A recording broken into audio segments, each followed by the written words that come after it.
يا أيها الناس قد جاءتكم موعظة من ربكم وشفاء لما في الصدور وهدى ورحمة للمؤمنين. السلام عليكم ورحمة الله وبركاته. الحمد لله وحده والصلاة والسلام على من لا نبي بعده. أما بعد، أعوذ بالله من الشيطان الرجيم. بسم الله الرحمن الرحيم. ألف لام ميم. الله لا إله إلا هو الحي القيوم نزل عليك الكتاب بالحق مصدقا لما بين يديه وأنزل التوراة والإنجيل. صدق اللہ. حضرات و خواتین، سورہ آل عمران آپ کی خدمت میں پیش ہے. اس کا خلاصہ، سورہ آل عمران کو ہم نے 2 حصوں میں تقسیم کیا ہے کیونکہ اس کی 200 آیتیں ہیں. 100 آیتوں میں ایک خاص بات بتلائی گئی ہے اور باقی کی 100 آیتوں میں صرف اور صرف امت محمدیہ کو خطاب کیا گیا ہے. سورہ کا نام آل عمران یعنی عمران کے خاندان والے. تاریخ انبیاء میں 2 عمران گزرے.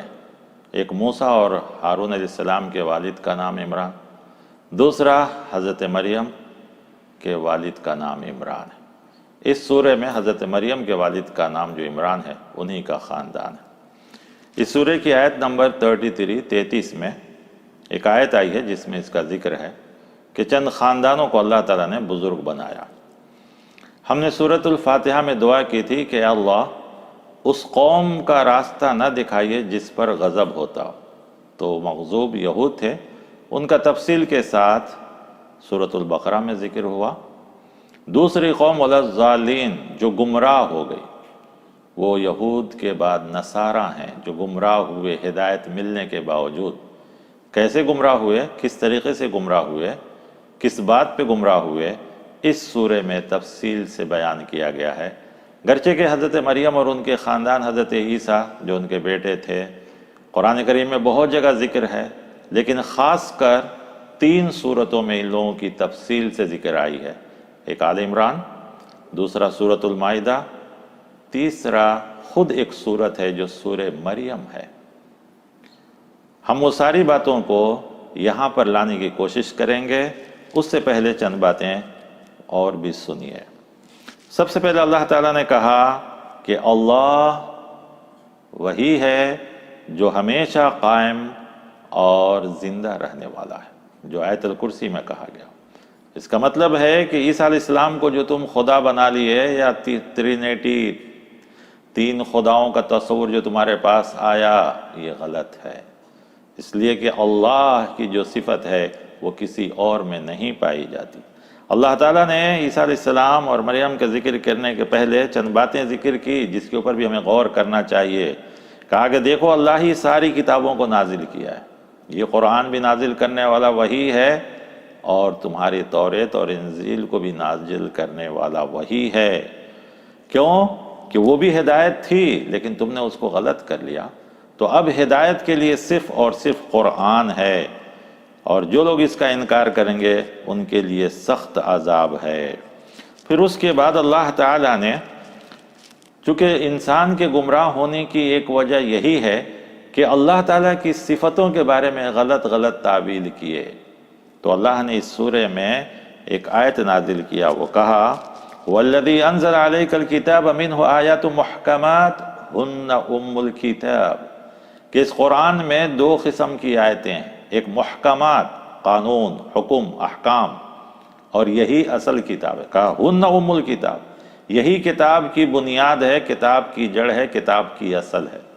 وَأُخَرُ مُتَشَابِهَاتٌ، اور کچھ متشابہات آیتیں بھی ہیں. متشابہات کا مطلب جس کو پوری طریقے سے تفصیل کے ساتھ نہیں بتلایا گیا کیونکہ انسان کا علم وہاں تک نہیں پہنچ سکتا. تو ہمیں جو متشابہ ہیں اس میں پیچھے نہیں پڑنا، جیسا اللہ تعالیٰ خود کہا فَأَمَّا الَّذِينَ فِي قُلُوبِهِمْ زَيْغٌ فَيَتَّبِعُونَ مَا تَشَابَهَ مِنْهُ. تو جن لوگوں کے دلوں میں ٹیڑھ ہے، گمراہی چاہتے ہیں، تعویلیں غلط کرنا چاہتے ہیں وہی لوگ متشابہ کے پیچھے پڑتے ہیں۔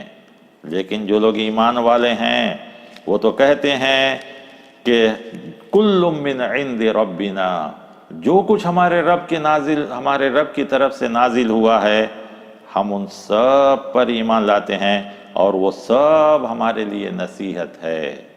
تو عقل مند لوگ متشابہ کے پیچھے نہیں پڑتے ہیں بلکہ وہ محکم پر عمل کرتے ہیں، اور ہمیں عمل کے لیے محکم آیتیں ہی دی گئیں جس میں احکام نازل کیے گئے۔ رہ گیا جو متشابہ آیتیں، جیسے کہ کبھی آیت الکرسی میں گزرا کرسی، اب لوگ اس کے بارے میں لگے پوچھنے، عرش کہ اللہ تعالیٰ کا عرش کیسا ہے، کدھر ہے، تو یہ متشابہ کہلاتی ہیں۔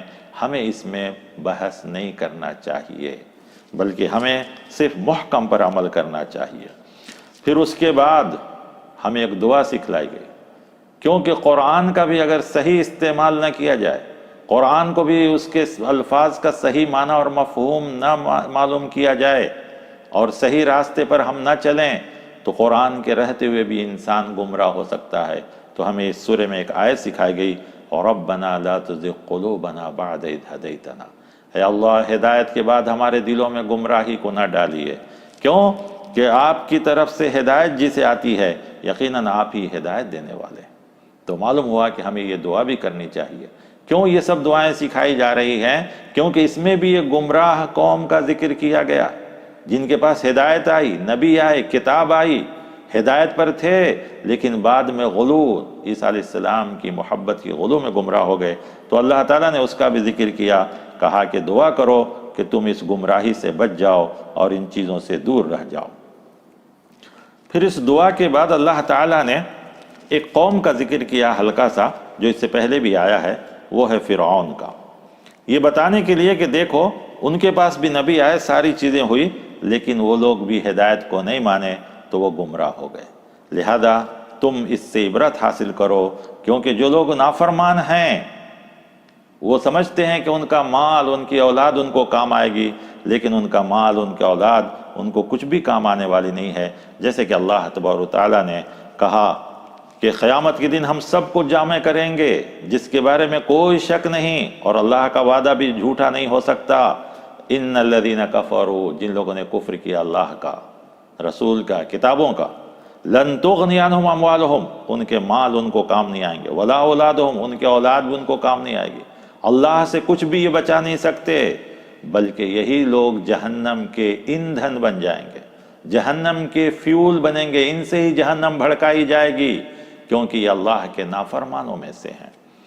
پھر اس کے بعد اللہ تعالیٰ نے کہا اگر تمہیں یقین نہیں ہے تو فرعون اور اس کی لشکر کا انجام دیکھ لو۔ اس کا ذکر کیا گیا کہ ان کا کیا حال ہوا اور کس طریقے سے ہوا، ہلکا سا ذکر یہاں کیا گیا ہے۔ پھر اس کے بعد اللہ تبارک و تعالیٰ نے کہا دیکھو دنیا میں متاع، فائدے کی بہت سی چیزیں ہیں، لیکن یہ حقیقی نہیں ہے، یہ وقتی ہیں، یہ ہمیشہ کی فائدے کی نہیں ہے، یہ ہمیشہ سکون پہنچانے والی نہیں ہے، صرف تھوڑے سے وقت کے لیے۔ وہ کون سی چیزیں ہیں؟ اللہ تعالیٰ نے اس سورہ کی آیت نمبر 14 میں کہا زُيِّنَ لِلنَّاسِ حُبُّ الشَّهَوَاتِ، اللہ تعالیٰ نے انسانوں کے لیے کہا ہے کہ سارے انسانوں کی یہی حال ہے کہ وہ ان چیزوں کی خوبصورتی میں، ان کی جو ہے محبت میں پڑ گئے۔ عورتیں، بچے، سونے چاندی کے خزانے، گھوڑے، جانور جس کو وہ شوق سے پالتے ہیں، کھیتیاں، ان سب شوق میں پڑ کر انسان اللہ سے دور ہو گیا، دین سے دور ہو گیا۔ ان چیزوں کو برا نہیں کہا، بلکہ یہ کہا کہ ان کی محبت میں پڑ کر اللہ رسول دین سے دور نہ ہو جاؤ، کیونکہ یہ محبت تھوڑے ہی دن کے لیے، یہ تمہاری ضرورت ہے لیکن تھوڑے دن کے لیے، تھوڑے سے وقت کے لیے۔ اصل چیز، اصل کامیابی جو اس دنیا اور آخرت میں کرنے والی ہے وہ اللہ، رسول، دین، کتاب۔ لہذا ان چیزوں کو جتنا ضرورت ہے اتنا ہی استعمال کرو، ان چیزوں کی محبت میں گرفتار نہ ہو جاؤ۔ اس لیے کہ محبت ایک پاک لفظ ہے، لیکن بہت سے لوگ اس کا غلط استعمال کر کے گمراہ ہوئے، جیسے کہ نصارہ، عیسیٰ علیہ السلام سے غلط محبت کر کے، مریم سے غلط محبت کر کے گمراہ ہوئے، جس کا ذکر آگے آئے گا۔ تو کہا گیا کہ یہ سب ذالک متاع الحیات الدنیا، یہ دنیا کے ساز و سامان ہے، دنیا ہی خود تھوڑے دن کے لیے ہے، تو اس میں رہنے والی چیزیں کتنے دن کے لیے رہے گی، کتنے دن کام آ سکتی ہے۔ جب ہمارا رہنا سہنا ہی مختصر ہے تو وہ ساری چیزیں، لیکن اللہ نے کہا واللہ عندہ حسن المآب، اور اللہ اس کے پاس بہترین ٹھکانہ ہے۔ تو گویا اللہ کی محبت کو دنیا کی ان سب چیزوں کی محبت پر اللہ کی محبت کو ترجیح دو، یا ان چیزوں کی محبت میں پڑھ کے اللہ کی محبت کو ترجیح نہ دو، ورنہ قومیں گمراہ ہوئی ہیں تو اس کی وجہ یہی ہے۔ پھر اس کے بعد ہم مختصر ایک دعا یہاں سکھلائی گئی ہے، وہ بھی دو دعا ہے۔ ایک دعا کہ جو ایمان والے ہیں وہ دعا کرتے ہیں ربنا اننا آمنا فاغفر لنا ذنوبنا، اے ہمارے رب ہم ایمان لائے، حالانکہ بہت سے لوگ ہیں تیری نافرمانی کر رہے ہیں، لیکن ہمیں آپ نے ہدایت دی، ہم ایمان لا لیے، اے اللہ ہمارے گناہوں کو معاف فرمائیے، وقنا عذاب النار، اور جہنم سے ہمیں بچائیے۔ سب سے بڑی کامیابی جہنم سے بچانا ہے۔ پھر اس کے بعد اسی پر وہ صبر کرتے ہیں، الصابرین والصادقین والقانتین، وہ صبر کرتے ہیں، صادقین سچائی اختیار کرتے ہیں، والقانتین، اور جو کچھ اللہ نے ان کو دیا ہے اس پر قناعت کرتے ہیں، صبر کرتے ہیں، بس کرتے ہیں، ہائے ہائے ہائے دن بھر نہیں کرتے رہتے، زندگی بھر نہیں کرتے رہتے، جو کچھ اللہ دیا اس پر قناعت کرتے ہیں، والمنفقین، اور جو کچھ اللہ نے اس میں دیا ہے اسی میں سے خرچ بھی کرتے ہیں، اللہ کے راستے میں اس کے بندوں پر، غریبوں پر، یتیموں پر، مسکینوں پر خرچ کرتے ہیں، والمستغفرین بالاسحار، اور خاص کر سحر کے وقت، رات کے آخری حصے میں استغفار بھی کرتے۔ یہ نیک بندوں کی صفت بتلائی گئی۔ پھر اس کے بعد ایک بات کہی گئی کہ یاد رکھو انسان کو سب سے بڑا زیور جو اللہ تعالیٰ نے دیا ہے وہ علم کا زیور ہے۔ سورہ بقرہ میں بھی آیا یا آدم علیہ السلام کا واقعہ بتلا کر کہ اللہ تعالیٰ نے آدم علیہ السلام کو فضیلت دیا علم کی وجہ سے۔ یہاں اللہ تعالیٰ علم والوں کے بارے میں کہتے ہیں شہد اللہ انہ لا الہ الا ہو والملائکۃ واولو العلم، اللہ کی گواہی فرشتے اور صاحب علم دیتے۔ معلوم اللہ کو صحیح پہچاننے کے لیے ہم کو صحیح علم چاہیے، تو یہاں علم والوں کو فرشتوں کے ساتھ اور اللہ کے نیک بندوں اور اللہ کی صحیح معلومات اور صحیح علم رکھنے والے، صحیح پہچاننے والوں میں علم والوں کو کہا گیا۔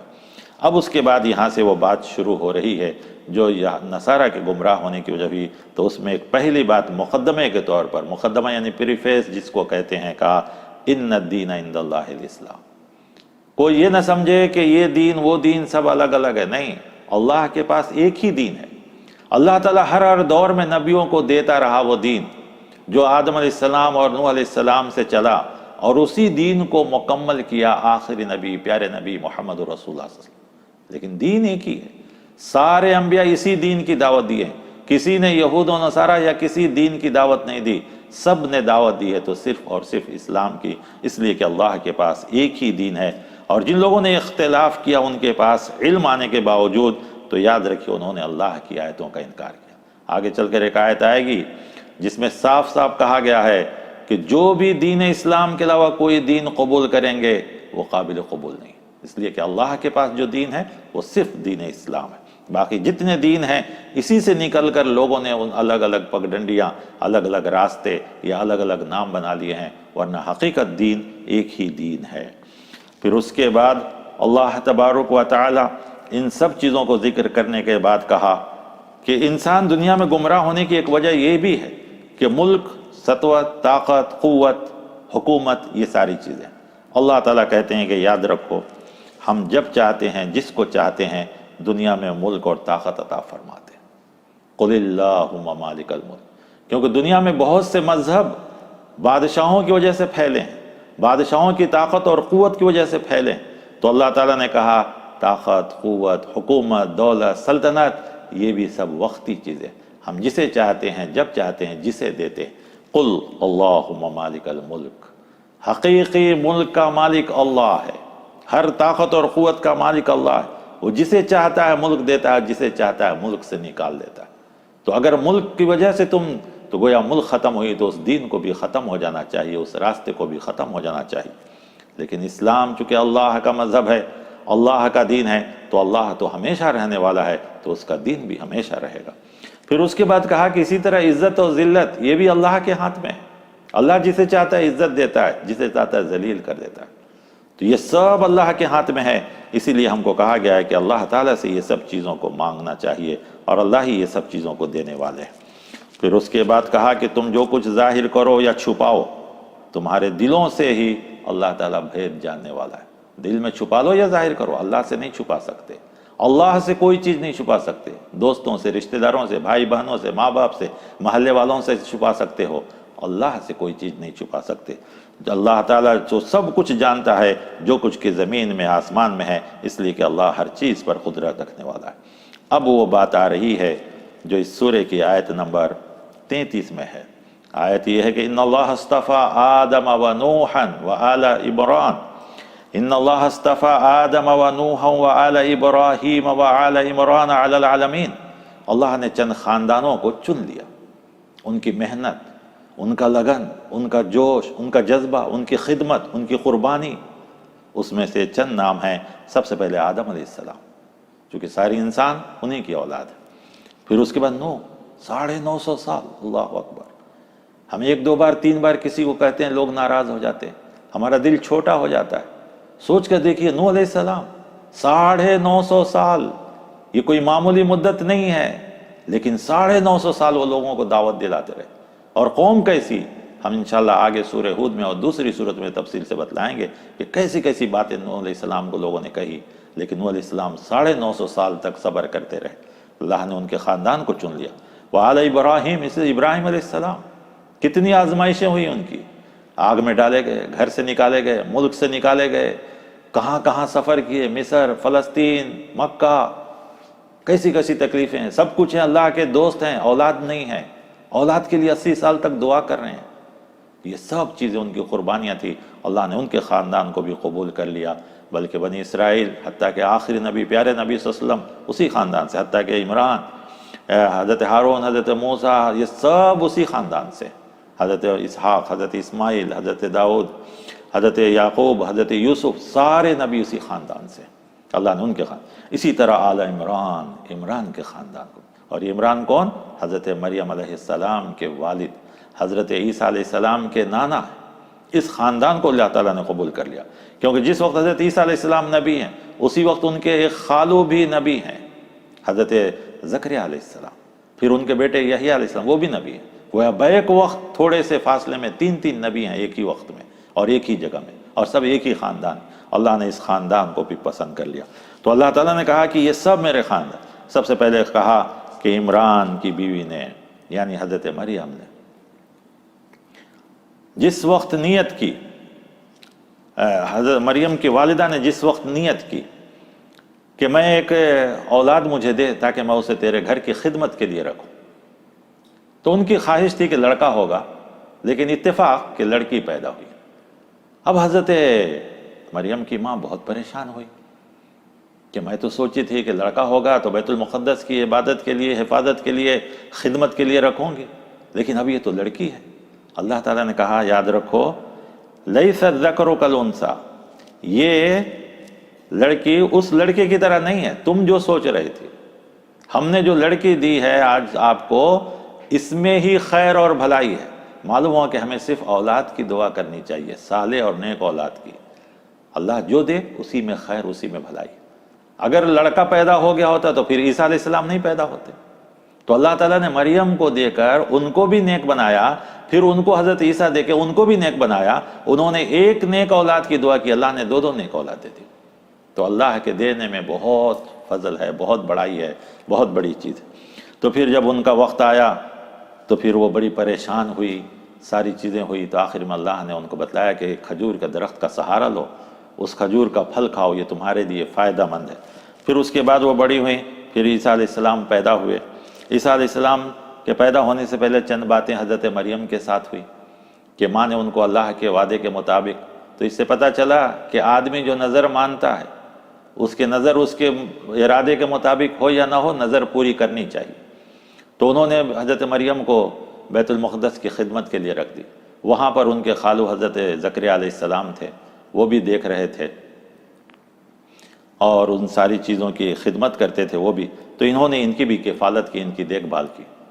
ایک بار ایسا ہوا کہ حضرت مریم کے کمرے میں حضرت زکریا گئے تو دیکھا کہ حضرت مریم کے پاس ایسے ایسے پھل ہیں جو سیزن بھی نہیں تھا، یا اس کا مارکیٹ بھی نہیں تھا، یا اس زمانے میں وہاں اویلیبل نہیں تھا. حضرت زکریا پریشان ارے بھائی ان کو ساری چیزیں کھانے پینے کی میں لا کے دیتا ہوں، جبکہ یہ پھل ایسا ہے کہ اس کا مارکیٹ میں ہے بھی نہیں اور وہ سیزن بھی نہیں ہے۔ فوراً انہوں نے پوچھا کہ کلما دخل علیہ زکریا المحراب وجد عندها رزقا قال یا مریم ان لک ھذا، یہ کہاں سے آیا تمہارے پاس؟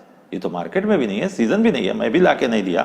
قالت هو من عند اللہ، تو انہوں نے کہا یہ اللہ کی طرف سے۔ معلوم ہوا کہ رزق اللہ مقرر کر دیا ہے، ہم اللہ کی فرما برداری کریں تو اللہ عطا کرتا ہے۔ ہاں محنت مشقت کرنی چاہیے، اسے اسلام منع نہیں کرتا۔ صرف انہوں نے یہی نہیں کہا کہ اللہ کی طرف سے، بلکہ کہا ان اللہ یرزق من یشاء بغیر حساب، اللہ جس کو دیتا ہے بے حساب روزی دیتا ہے۔ تو رزق اللہ تقسیم کرتا ہے، انسان نہیں، اللہ تقسیم۔ اب حضرت زکریا علیہ السلام کی حالت یہ تھی کہ وہ دونوں بوڑھے ہو چکے تھے اور ان کو بھی اولاد نہیں تھی۔ اب فوراً ان کے ذہن میں خیال آیا کہ اللہ اگر مریم کو بے موسم کا پھل لا کے دے سکتا ہے تو گرچہ کہ ہم بھی بوڑھے ہو چکے ہیں، ہمیں اولاد نہیں ہے، لیکن اللہ چاہے تو دے سکتا ہے۔ ان کو یقین پیدا ہوا۔ یہ دیکھیے کیسی نیت تھی ان کی۔ تو معلوم ہوا کہ کسی کو کوئی نعمت دیکھ کر ہمیں اللہ کا شکر ادا کر کے ہمیں بھی وہ نعمت مانگنی چاہیے۔ یہ نہیں کہ اللہ تو نے ان کو دے دیا ہم کو کیوں نہیں دیا، شکوہ شکایت نہیں ہونی چاہیے، نیت خراب نہیں ہونی چاہیے۔ انسانوں کی نیت خراب ہو جاتی ہے کسی کی نعمت کو دیکھ کر، ایسا نہیں ہونا چاہیے۔ انہوں نے فوراً دعا کی تو اللہ تعالیٰ نے ان کو بھی خوشخبری دے دی کہ ہاں تم کو بھی اولاد ملے گا۔ اب دعا کی، دعا قبول ہو گئی۔ جب اللہ تعالیٰ نے کہا کہ ہاں تم کو بھی اولاد ملے گا تو اب پریشان ہونے لگے۔ خاص کر ان کی بیوی نے کہا انا عجوز، میں تو بوڑھی ہوں، مجھے کیسے ہو سکتا ہے، میری عمر ہو چکی ہے۔ اللہ تعالیٰ نے کہا اللہ ایسا ہی سب کچھ عطا کرتا ہے، وہ جیسا چاہتا ہے کرتا ہے، اس کے لیے کوئی بڑی چیز نہیں۔ اب اس کے بعد انہوں نے پوچھا کہ کوئی نشانی کہ ہاں کیسے ہوگا، تو اللہ تعالیٰ نے ان سے کہا کہ ٹھیک ہے تم 3 دن تک اشارے سے صرف بات کرنا، آواز سے نہیں۔ اور اللہ تعالیٰ نے ان کو بھی وہ اولاد عطا فرمایا۔ پھر اس کے بعد حضرت عیسیٰ علیہ السلام کا ذکر یہاں پہ بتلایا گیا کہ عیسیٰ علیہ السلام کی پیدائش ہوئی اور عیسیٰ علیہ السلام کو بھی اولاد اللہ تعالیٰ نے عطا فرمایا۔ حضرت مریم کو جب یہ اولاد ہوئی تو وہ بھی بہت پریشان ہوئی، جس کا اس یہاں بھی ذکر ہے اور سورہ مریم میں بھی۔ وہ بہت پریشان ہوئی، آخر اللہ تعالیٰ نے کہا تمہیں پریشان ہونے کی ضرورت نہیں ہے، اللہ تعالیٰ کے نشانی ہے عیسیٰ علیہ السلام۔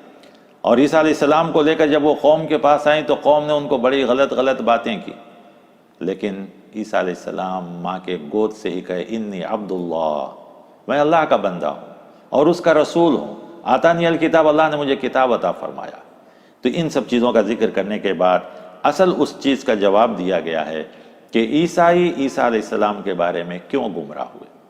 اس کی 2 وجوہات۔ ایک یہ کہ عیسیٰ علیہ السلام کا بغیر باپ کے پیدا ہونا، تو انہوں نے سمجھا کہ یہ خدا کے بیٹے۔ دوسرا یہ کہ عیسیٰ علیہ السلام کو اللہ تعالیٰ نے جو معجزہ دیا وہ ایسا معجزہ تھا جو اس سے پہلے کسی نبی کو نہیں دیا گیا۔ تو اس معجزے کو دیکھ کر ان لوگوں نے سمجھا کہ یہی خدا ہے۔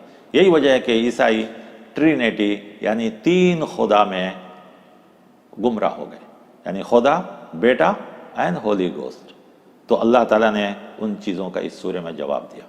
سب سے پہلے جواب دیا کہ تم عیسیٰ علیہ السلام کو بیٹا اس لیے مان رہے ہو کہ ان کے والد نہیں ہیں۔ تو اللہ تعالیٰ نے اس سورہ میں جواب دیا ان مثل عیسیٰ عند اللہ کمثل آدم، عیسیٰ علیہ السلام کو اللہ نے ویسا ہی پیدا کیا جیسا کہ آدم علیہ السلام کو پیدا کیا۔ آدم علیہ السلام کو تو باپ بھی نہیں بیٹے بھی نہیں، ہم نے بغیر ماں باپ کے پیدا کیا۔ تو اگر عیسیٰ علیہ السلام بغیر باپ سے پیدا ہونے کی وجہ سے خدا کا بیٹا ہو سکتے ہیں تو پھر آدم علیہ السلام کو تم کیا کہو گے؟ آدم علیہ السلام کو بیٹا مانو، اس لیے کہ ان کو تو باپ بھی نہیں ماں بھی نہیں، ہم نے تو ان کو مٹی سے پیدا کیا۔ تو اللہ تعالیٰ نے ان کا ایک جواب دیا، کہا کہ دیکھو یہ اللہ کی تخلیق ہے، اللہ جیسے چاہتا ہے پیدا کرتا ہے۔ آدم علیہ السلام کو بغیر ماں باپ کے، عام انسانوں کو ماں باپ سے، عیسیٰ علیہ السلام کو بغیر باپ کے، یہ سب اللہ تعالیٰ کی تخلیق ہے۔ اسی طرح ہم قیامت کے دن پھر سارے انسانوں کو پیدا کریں گے۔ دوسرا ان کے معجزے کی وجہ سے۔ تو اللہ تعالیٰ نے اس سورہ میں اور اس کے بعد بھی اور ایک سورت میں 2 جگہ ان کے معجزے کا ذکر کیا، ایک سورہ مائدہ میں آیت نمبر 10 میں بھی اور پھر یہاں بھی ذکر کیا ہے، کہا کہ دیکھو معجزہ ہم سارے نبیوں کو دیتے ہیں اور ہر نبی کو الگ الگ دیتے ہیں۔ موسیٰ علیہ السلام کو ہم معجزہ دیے تھے لاٹھی، وہ سمندر پہ مارتے تھے راستہ بن جاتا تھا، پتھر پہ مارتے تھے تو چشمہ بن جاتا تھا، ڈال دیتے تھے تو سانپ بن جاتا تھا۔ تو یہ سارے معجزے ہم دیتے ہیں نبیوں کو۔ ان معجزوں کی وجہ سے اگر تم ان کو خدا مانتے ہو تو اللہ تعالیٰ نے ان دونوں جگہوں میں بار بار کہا کہ دیکھو ہم نے جو عیسیٰ علیہ السلام کو معجزہ دیا تھا وہ یہ کہ وہ جو کچھ کرتے تھے اللہ کے حکم سے کرتے تھے۔ کہا بِإِذْنِ اللَّهِ کا لفظ بار بار لایا گیا اس میں، ایک ایک معجزے کا ذکر کیا اور کہا بِإِذْنِ اللَّهِ، کہ وہ اگر پرندوں میں پھونک مارتے تھے تو طَيْرًا بِإِذْنِ اللَّهِ، اللہ کے حکم سے، گویا یہ اللہ کا حکم تھا، اللہ کا معجزہ تھا۔ عیسیٰ علیہ السلام نبی تھے، وہ ذریعہ تھے، لیکن معجزہ اللہ کا تھا۔ اگر تم معجزے کی وجہ سے ان کو خدا مان رہے ہو تو ہم نے تو سارے نبیوں کو معجزہ دیا ہے، تم سارے نبی کو خدا مانو۔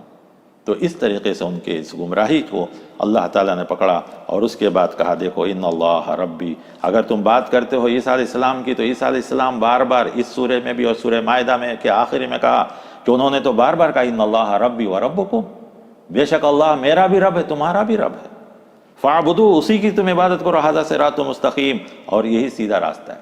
بلکہ سورہ مائدہ میں ذکر کیا کہ حضرت عیسیٰ علیہ السلام سے قیامت کے دن پوچھے گا اللہ تعالیٰ کہ اے عیسیٰ کیا تم نے لوگوں کو حکم دیا تھا کہ تم میرے علاوہ اپنی اور اپنے ماں کی عبادت کرو، یعنی عیسیٰ اور مریم کی عبادت کرو؟ عیسیٰ علیہ السلام وہاں صاف صاف جواب دیں گے نہیں۔ انشاءاللہ ہم سورہ مائدہ میں پھر اس کو تفصیل سے سنیں گے۔ یہاں پر یہ یاد رکھیے کہ عیسیٰ علیہ السلام کی محبت میں غلو کر کر گمراہ ہوئے۔ کہیں ایسا نہ ہو کہ ہم امت محمدیہ بھی اس امت کے نیک لوگوں کی نیکیاں دیکھ کر، یا اللہ تعالیٰ نے اگر ان کو کوئی خرق عادت کرامت وغیرہ دیا وہ دیکھ کر گمراہ ہو گئے تو پھر عیسائیوں میں اور ہمارے میں کیا فرق رہے گا؟ تو گویا محبت غلو نہیں ہونی چاہیے، کسی کا جتنا مقام ہے اتنا ہی مقام ہونا چاہیے۔ پیارے نبی صلی اللہ علیہ وسلم نے اسی لیے فرمایا لا تطرونی کما اطرت النصارى عیسیٰ ابن مریم، مجھے زیادہ بڑھا چڑھا کر نہیں پیش کرو جیسا عیسائیوں نے عیسیٰ علیہ السلام کو بڑھا چڑھا کر پیش کیا۔ تو لہذا کبھی کبھی انسان نفرت میں گمراہ ہوتا ہے جیسے یہود، اور کبھی محبت میں حد سے زیادہ انسان گمراہ ہو جاتا ہے جیسے عیسائیت میں گمراہ ہوئے۔ پھر اس کے بعد ان لوگوں کے کہا گیا کہ آدم اور عیسیٰ، یہ سارے جواب دینے کے بعد اہل کتاب کو دعوت دی گئی اس صورت میں، اہل کتاب کو بار بار اس صورت میں دعوت دی گئی ہے، جیسے اس آیت کی اس صورت کی آیت نمبر 75-76 میں ان کو دعوت دی گئی ہے، اور ساتھ ہی ساتھ اس آیت کی آیت نمبر 85 میں بھی ان کو اسلام کی دعوت دی گئی۔ کہا گیا کہ دیکھو اسلام ہی ایک دعوت ہے، اسلام ہی ایک راستہ ہے، تم اس سے آگے نہ بڑھو۔ اور اس کے لیے ابراہیم علیہ السلام کی زندگی یہاں پیش کیا گیا کہ تم اپنے آپ کو بار بار کہتے ہو کہ ابراہیم علیہ السلام ہمارے پیروکار ہیں، ابراہیم علیہ السلام ہمارے لیڈر ہیں، پیشوا ہیں۔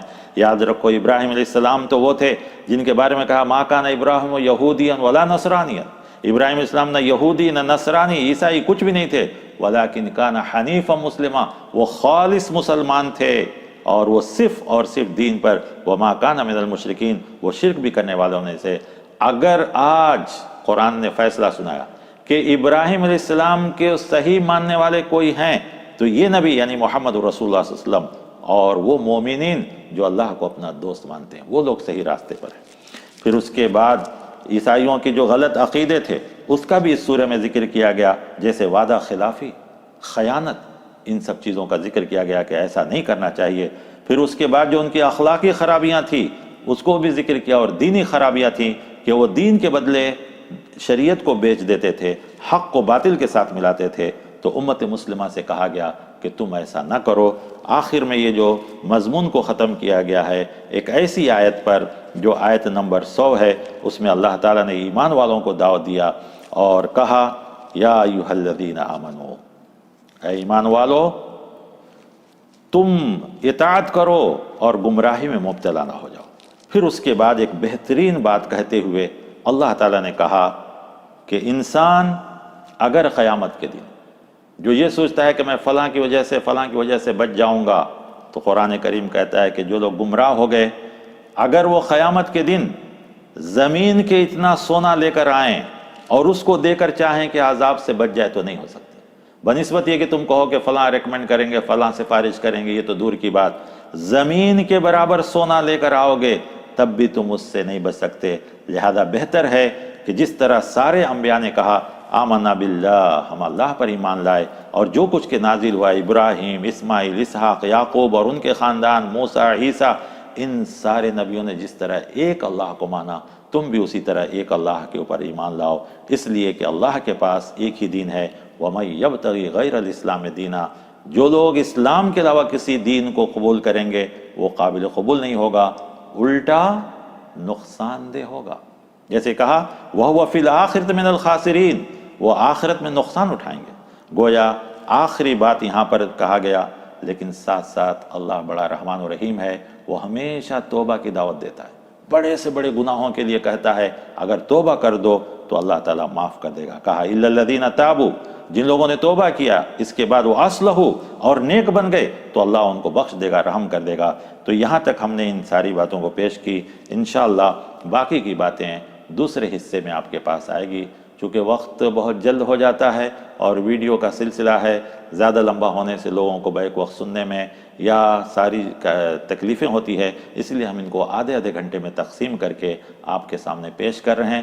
شروع میں ہم تھوڑا سلو جائیں گے ایک ایک سوروں کو تفصیل سے، بعد میں انشاءاللہ کسی طریقے سے کوشش کریں گے، اللہ توفیق دیا تو اس پورے قرآن کو مکمل کرنے کی۔ اللہ تعالیٰ مجھے سچ کہنے، حق کہنے، اچھی بات کہنے کی توفیق عطا فرمائے، اور جو ہماری نیت ہے کہ لوگوں کو قرآن سے قریب کرنا، اللہ تعالیٰ ہر بندے کو اس خاص وقت میں جب کہ ہم کو موقع ملا ہے قرآن کو پڑھنے، سننے، سمجھنے اور اس پر عمل کرنے کی توفیق عطا فرمائے۔ اللہ تعالیٰ ہم سب کی نیتوں کو قبول فرمائے، آمین۔ وصلی اللہ تعالی علی النبی وبارک وسلم۔ السلام علیکم ورحمۃ اللہ وبرکاتہ۔